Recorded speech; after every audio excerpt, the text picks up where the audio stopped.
It's the search for answers that has brought us here together today. My name is Eric Worre, and for almost 30 years I've been an entrepreneur, struggling at times, but ultimately succeeding. As a best-selling author, speaker, and business owner, I've spent my entire career helping millions of people around the world to become entrepreneurs. And I believe strongly that there is, in fact, a better way when it comes to how we make a living. The career landscape has changed dramatically, and many are still working in a model that is completely out of date. What worked for previous generations isn't working as well for people today. In this film, we're going to explore 3 important questions. First, what's really going on in our working world today? Second, in this new economy, is it better to become an entrepreneur, or is it safer to work for someone else? And third, if a person decides to become an entrepreneur and start their own business, how can they do it without taking on massive risk? To help in this journey, I've brought together some of the greatest experts and thought leaders in the field of entrepreneurship to share the real facts with you. My intention is to give you new information that will allow you to make choices that are not limited by an old, outdated model. Let's start by understanding what's going on in our working world today.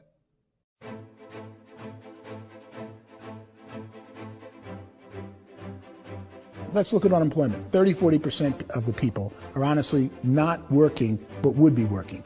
What our government does is if you haven't found a job in 6 months, we don't call you unemployed. We pretend you dropped out of the labor force. I've often said that unemployment, particularly structural unemployment, that's unemployment due to technological changes, is the first sign of economic growth.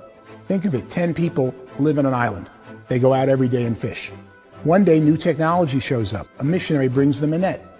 Now, using the net, one pilots the boat, one throws the net. 2 fishermen can do all the work 10 used to. That's a 500% increase in productivity, 2 doing the work of 10, in one day. You don't have to learn a lot to learn how to throw a net instead of throw a fishing line. The island's got a big problem, 80% unemployment. But the island still has all the wealth of the fish because the 2 people produce as much fish as 10 did. Now, of course, looking back in history, these changes used to take thousands of years. And during that time, we went into farming and transportation. Some of us became doctors and some teachers and lawyers, and we developed all these new professions and new manufacturing jobs. Today, these changes are occurring literally in one day when a new technological advance occurs, and we don't have the social structures to deal with it or to retrain the unemployed people. So one of the things that I think is interesting as I travel across the country and really travel around the world is the way that we work and the way we get paid for work is changing pretty dramatically. On a global basis, everything is being turned upside down because of the rapidly advancing technologies. They are eliminating many jobs, and we have been left with many people not prepared for the jobs that exist. A lot of demand in public companies was to squeeze out all the fat and to get just as much margin as we possibly could, and fat equals humans. So this idea of job security in information age is so obsolete, but it's still taught inside our school system, and that's where the problem starts. There's no financial education in the school system, and people are still trained to be employees who work for that paycheck. This is a chart on the middle class. What's happening in the middle class, those that went to school, their incomes have been coming down for years. And parents still say to their kids, go to school, get a job. Now what happens to all those middle class people who are dropping off the ends of the chart? Well, they become what's called working poor. And this is what happens to working poor. But they say poverty is ending. Well, poverty may be ending, but working poverty is going up. And this is food stamp usage. So food stamp usage in America is going through the roof right now, because people cannot earn what they call a living wage. Most people have experienced financial pressures that I think are probably greater than they have been in the past. If you're not working for yourself, then it's going to be a pretty hard road for a lot of people. Today, if you're going to control your future, the 40-40 plan is gone, where you can graduate from college and get a job and work for 40 hours a week for 40 years. That day is gone. So some of these charts actually tell you what's going on. And this is a really interesting one, you know. People are going back to school because if I go back to school, I'll get a nice job. But this is what's happening to, it's called Sallie Mae, which is the student loan guys. student loan is going through the roof. It's now over $1 trillion, and student loan debt is worse than credit card debt. So when people stopped using credit card, the government got people into student loan debt. And the problem with student loan debt is you can never be forgiven. See, with credit card debt, you can declare bankruptcy and all's forgiven. But student loan debt, you can declare bankruptcy, you still owe it. It's the worst of all debt. But this is the next picture. Look at this chart here. This is what's happening to wages of college graduates. It's going down. So you go to college, you rack up all this debt, but you earn less money. Now, that's not that intelligent. Average person who's been working a lifetime in America today is ending their lifetime at 65 with about $41,000 in assets. They earned just enough to survive. I think in the United States we have something like 17 trillion in debt. That's just the federal government debt. We got another 2 in municipal and in other, let's call it almost 20 trillion government. We've got 40 trillion in private debt. That comes up to close to 60 trillion. When you then add something we never had before, what you were talking about, when we look at the unfunded portion of Social Security and primarily Medicare, Medicaid, that at the most conservative estimates from outside firms, Kleiner Perkins, 67 trillion and growing. That's more than all our other debt. There's less conservative estimates that say it's 84 trillion or higher. I added up conservatively $127 trillion in total debt. Debt is a financial drug. When you take it to excess, it's like taking a drug. Yeah, it makes you feel better, it enhances your performance, but at a huge cost, eventually it kills you. And so that's what happens. We keep doing more and more debt, and you get less and less results, just like a drug, until the debt gets so high that it crushes the whole system. That's where we're at, 8.2 times GDP. You know who I feel sorry for? I feel sorry for the person who dreads going to work, who is sick to their stomach on Monday morning, who hates their alarm clock, who gets a little glimmer of hope on a Wednesday because it's hump day and says, thank God it's Friday. And they live for those 2 days a week where they get to be themselves and they don't have to be around people they don't like, and they don't have to play the political game in the office, and they don't have to live this half life. The person that works 50 weeks a year just to be able to have the 2 weeks for vacation. And you know what happens to most of them nowadays? They don't have a vacation. They have a staycation. They have time off of work, but they don't get to go where they want to go because they're overextended. They've got all this debt. They got all this situation. They hate their alarm clock. They can't sleep until they're done. They have to spend most of their life in traffic. I feel sorry for that group of people because there's a better way. They just don't know it. I see this really interesting attempt at rugged individuality in a 6x8 rectangle. And I feel like you're all the same, except for the little push pins of the pictures. There's different pictures. Yours is named Jenny and his is named Sujara, but it's the same people. And this is how they are, and they're just like the zombies, and there's no joy in there, there's no fun. There's always like the wacky woman who decorates her cubicle, and that's the most she can do there. You got to give her credits, right? The wacky cubicle woman. The basis for their life is worry. I'm worried, you know, maybe I'll get fired. I'm worried maybe my company will go out of business. I'm worried I can't keep spinning the plates on paying the bills. I'm worried about how do I send my kids to college. I'm worried, what if the transmission of my car breaks? That's, you know, 2 or 3, I can't fix it.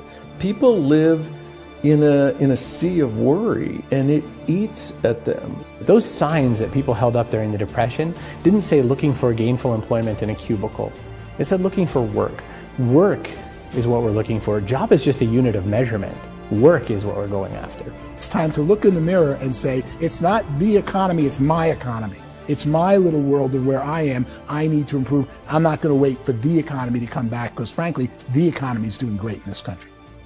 So I'm here on Wall Street, the financial center of the universe, the financial capital of the world. This is where most people's money goes to at least be held for a time, right?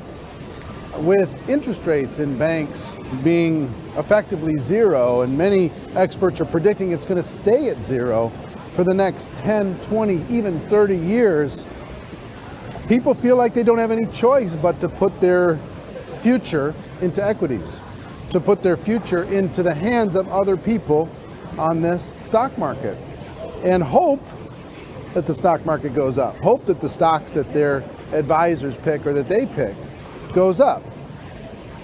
That's one way to go, I guess.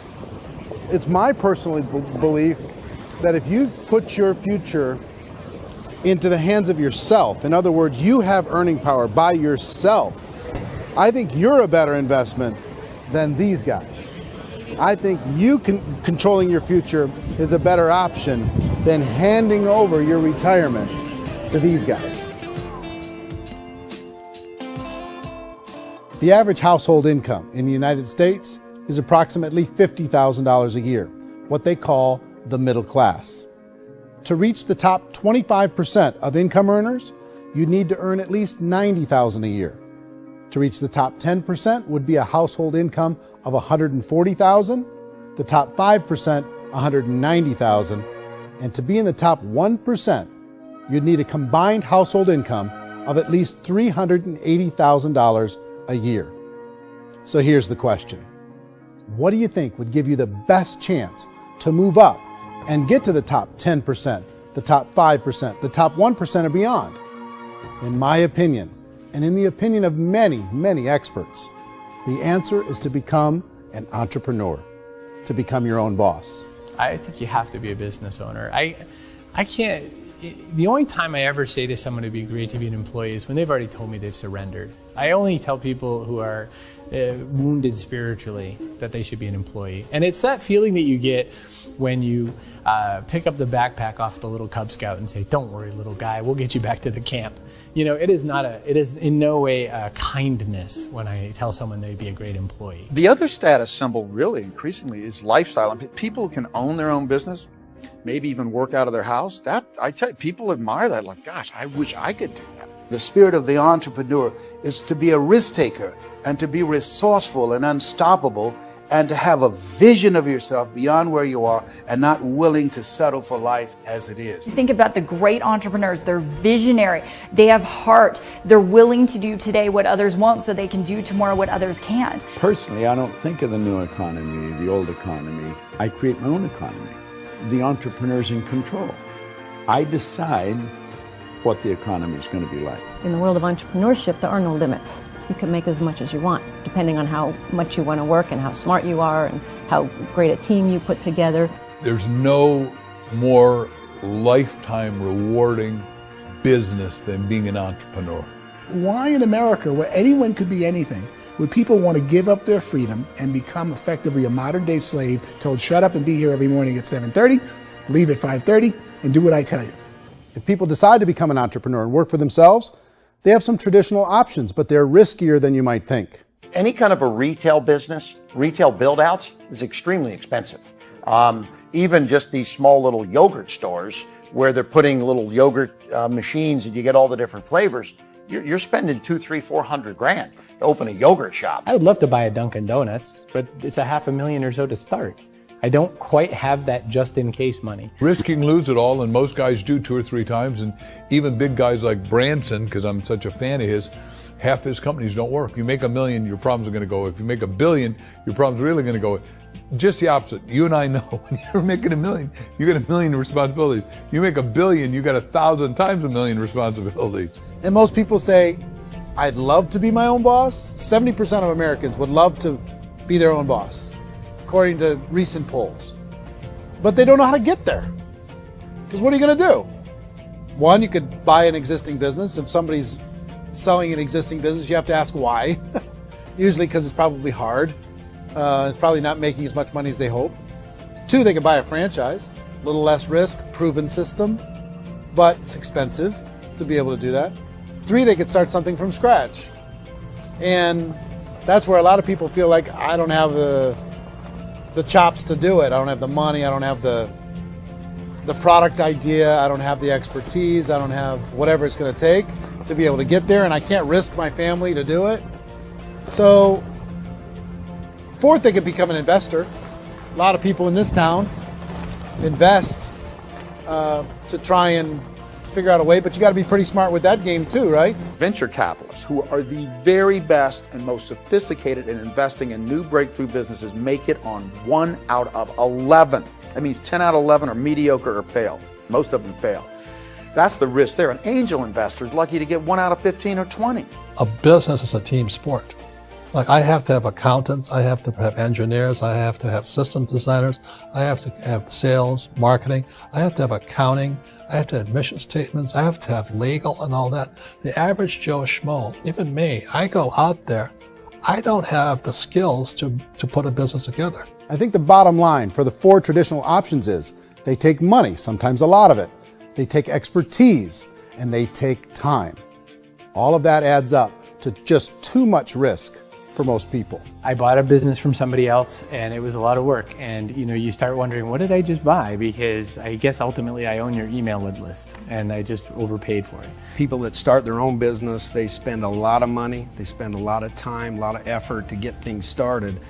And the more you invest on the upfront, the harder you typically work at it. Well, I can tell you what the success rate is of a restaurant. What is it? They're crazy enough. About 90% of them fail. About 90%, in how quickly? Year or less. Wow. And if we're talking non-franchise, we're talking franchise, Sure. That's totally different. Yeah. But our students aren't getting franchise restaurants. You got to invest big money. Exactly. And with someone like McDonald's, you've had to work with the company for a long period of time, really know the Even have a business. chance at investing $1 million. Have a chance, and it's a slim chance. What if there was a way that you had all the proven aspects, the comfort aspects, and you could still control your own life? What if there was both? In other words, you didn't have to create everything from scratch. You didn't have to be a super leader. All you had to do, what if there was a proven product already? You didn't have to create the product. And there's a proven system already, proven training already. Everything except an employer. That was the only thing that you didn't have. Do you think more people would be open to working for themselves in that environment?